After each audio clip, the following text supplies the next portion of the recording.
Okay, అందరికీ నమస్కారం. తర్వాత ముఖ్యంగా ఇప్పుడు వేంపల్లె పట్టణంలో ఉన్నాం. ఈ చేరికలు ఇవన్నీ కూడా చూడండి. అసలు పులివెందుల్లో దాదాపు 500 కుటుంబాలు, ముస్లిం కుటుంబాలు అన్ని కూడా, అంటే గౌస్ తర్వాత ఇస్మాయిల్ వాళ్ళ ఆధ్వర్యంలో వాళ్ళ ఫ్రెండ్స్, వాళ్ళ బంధువులు, తర్వాత వాళ్ళ అనుచరులు అంతా కూడా దాదాపు ఈరోజు బ్రహ్మాండమైన అరేంజ్మెంట్లు అన్ని చేసి ఒక 500 కుటుంబాలు పార్టీలో చేరడం జరిగింది. గతంలో కూడా మొన్న జరిగిన ఎలక్షన్స్ లో కూడా ఈ ప్రాంతానికి చెందిన బూతుల్లో వచ్చేసి దాదాపు వైఎస్ఆర్కే మంచి మెజారిటీ వచ్చింది.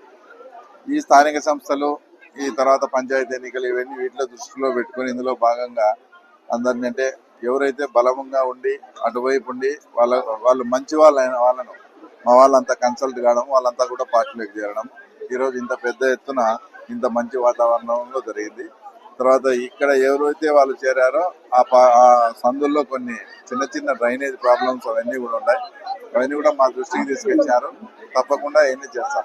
టోటల్ గా ఒక 30-40 సంవత్సరాల నుంచి ఏదైతే మా తెలుగుదేశం పార్టీ కార్యకర్తలు కానీ వాళ్ళంతా కోరుకుంటున్నారో, ఈసారి స్థానిక సంస్థల ఎలక్షన్స్ లో సర్పంచ్ కానుంచి, ఎంపీటీసీ కానుంచి, జెడ్పీటీసీ కానుంచి, వార్డు మెంబర్ కానుంచి ప్రతి చిన్న పదవి అయినా కూడా తెలుగుదేశం పార్టీకే రావాలి, తెలుగుదేశం పార్టీ వాళ్ళే అందులో గెలవాలని ఏకైక కృత నిశ్చయంతో 30-40 సంవత్సరాల నుంచి ఎదురు చూస్తా ఉన్నాం. ఆ క్షణం రానే వస్తా ఉంది.